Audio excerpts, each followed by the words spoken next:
Only 12% of Americans get the recommended daily intake of fruits and vegetables. But I am on a mission to make getting your daily dose of healthy foods much, much easier. Now, if only there were a simple plan to follow to show us which foods to eat for optimal health.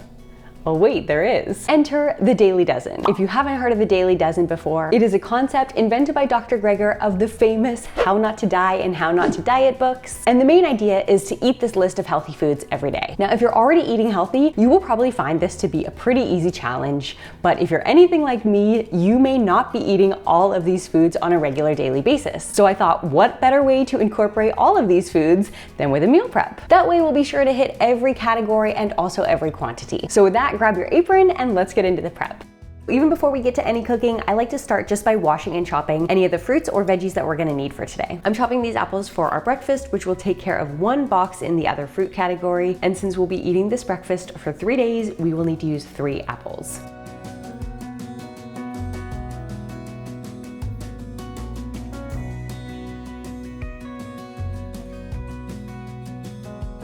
Wow, 3 medium-sized apples cut up is kind of a lot of apples. This is going to be our breakfast. We're gonna do like a baked oat situation, but I wanted to make sure we're getting all of our fruit in. So this is gonna be 3 days worth of oats. So an apple for each day. Hopefully it'll cook down a bit once it's baked. For lunch, I'm making a veggie packed soup. So of course we will need a lot of veggies prepped for that. And dinner is going to be a curry, also with some veggies packed in there because these 2 meals need to take care of all of the boxes in the vegetable categories.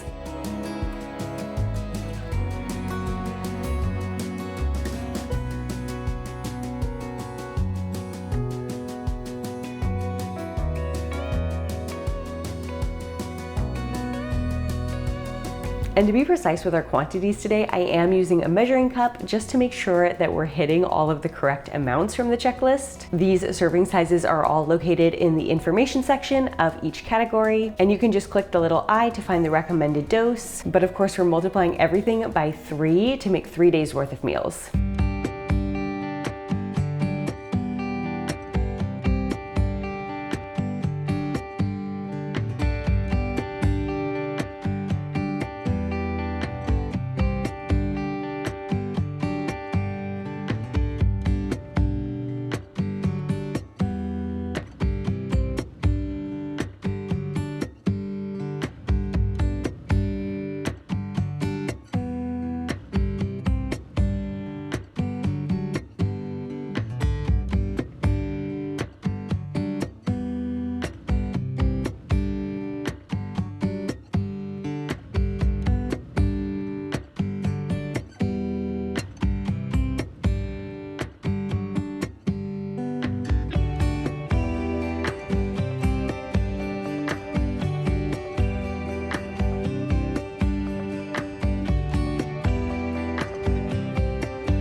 Okay, now we have everything washed and chopped, so I'm just gonna get started on cooking some quinoa in the Instant Pot, and then we are gonna get our baked oats in the oven. So let's get those started and then we can work on the other 2 dishes. Now, if you don't like quinoa, there are a lot of other grains to choose from. On the app, just click on the little I for more information, and there's a whole list of grains including millet, barley, or even whole wheat pasta. But we are gonna be using this for both of our lunch and dinner meals, so definitely swap it out if there's a different grain that you prefer. Also, this quinoa is from Costco and it is pre-washed, but it's really important to note that most quinoa is not pre-washed, and it's really important to rinse it to get off the bitter coating. Trust me, it'll make a huge difference in taste. So if yours is not pre-washed, just go ahead and give it a quick rinse before cooking it.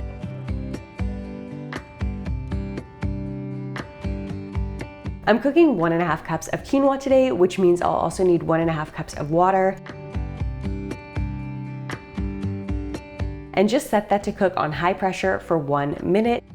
And let's also preheat the oven to 350 degrees Fahrenheit, and let's get our baked oats ready. To make sure we hit the berry category on the Daily Dozen, we'll need to add 1.5 cups of berries to this. And then for our rolled oat topping, we'll just need 3 tablespoons of flax, 3/4 cup walnuts,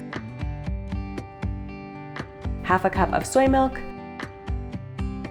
a teaspoon vanilla, and 1 to 2 tablespoons of maple syrup, which is totally optional. It just adds a nice little sweetness.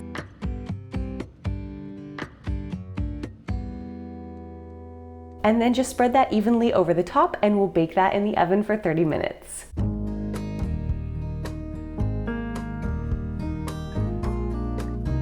Now, if you didn't want to cook your oatmeal in the oven, you can definitely cook it on the stovetop instead, but I am about to cook both the curry and the soup on the stove, so it was just getting a little bit crowded on there, and I actually don't think I even have enough pots to cook everything on the stovetop at once. So for me, it was just easier to cook that oatmeal in the oven. And speaking of the soup and curry, let's actually get started on those. Now that we have all the veggies chopped, it'll be really fast to get everything cooking. I did also notice that the Instant Pot has turned off, which means our quinoa is done cooking, but I am just gonna let it sit for another about 10 more minutes. It does get a nicer texture if you let it come down from pressure naturally for about 10 to 15 minutes after it's done cooking. So we'll just go ahead and wait to open that lid for another 10 minutes.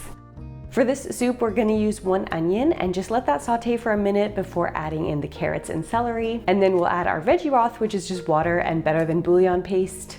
And to that, I'm adding about 1 teaspoon of savory herbs and 1.5 cups of chickpeas, which will make sure we hit 1 serving of beans for all 3 days that we eat this soup. Now that the quinoa is ready, I'm just setting it aside in our storage containers, and I'm just scooping about 1/2 cup of grain into each container, which is what we need to fulfill another whole grain box in the Daily Dozen. For the curry, I'm just doing a modified version of Nisha's red lentil curry from Rainbow Plant Life. I'll link her recipe down below and my modifications to it. Basically, I'm just starting with onion, ginger, and garlic, plus cumin, turmeric, ground coriander, garam masala, and curry powder. And I chose this recipe since turmeric is on the Daily Dozen, so with this meal we'll be able to check off that box as well. Now just adding our broth and veggies, and even though it looks like a lot more veggies than broth here, it will cook down a lot, so don't worry, just add the lid and let it cook.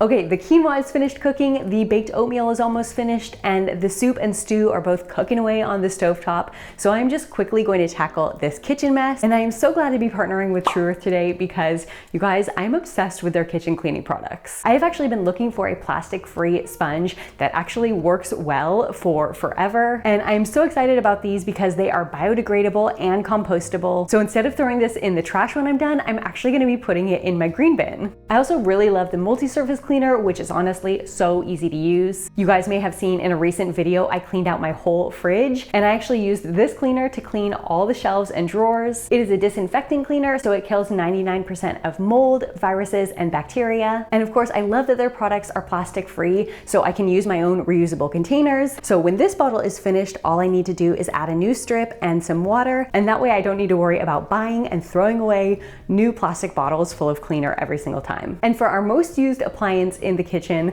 the dishwasher, I was so excited to see that True Earth is now making dishwasher tablets. There are 30 dishwasher tablets inside of here. I've actually taken out all my tablets and now just keep them in this reusable jar next to the dishwasher. So all we need to do to run a load is to pop one of these into the soap dispenser and you're good to go. So if you're looking for low waste, vegan, and planet friendly options, definitely check out True Earth. I've linked all of their info in the description box down below. And of course, I have a special discount code for you guys. You can use the code Let's Eat Plants to save 10% on your order. And now let's tackle these dishes together and get back to our prep.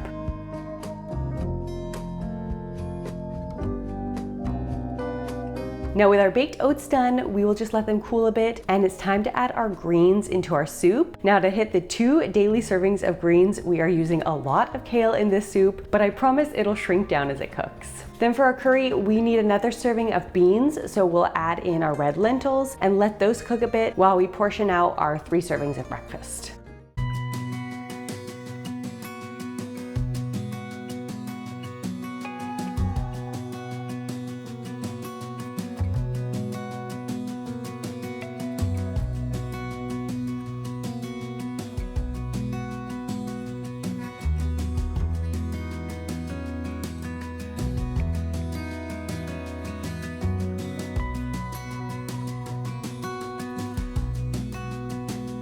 And the last things we'll add into the curry are some tofu to hit another bean serving in the Daily Dozen, and also some soy milk, and that's just to add some creaminess to the curry. You can sub with coconut milk if you prefer. So with our soup and curry ready, we'll just serve them up into our storage containers.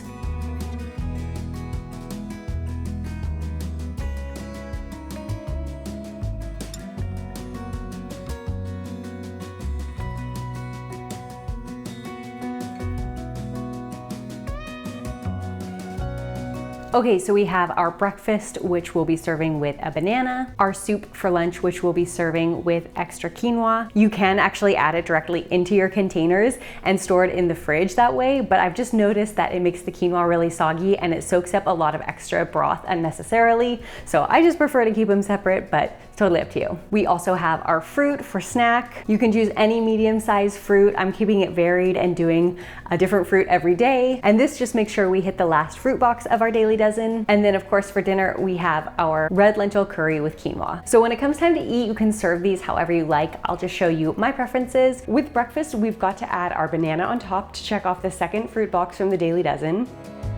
And I like to serve it with either a little bit of vegan yogurt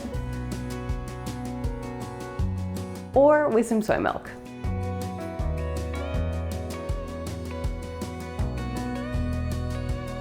And as I mentioned, our soup gets an extra serving of whole grain added to it as well. So I'm just using half a cup of cooked quinoa for that, and then reheat it and top it with nutritional yeast and red pepper flakes if you like. And I also love a squeeze of fresh lemon here too if you have it. And the curry is ready to go as is, just reheat and eat.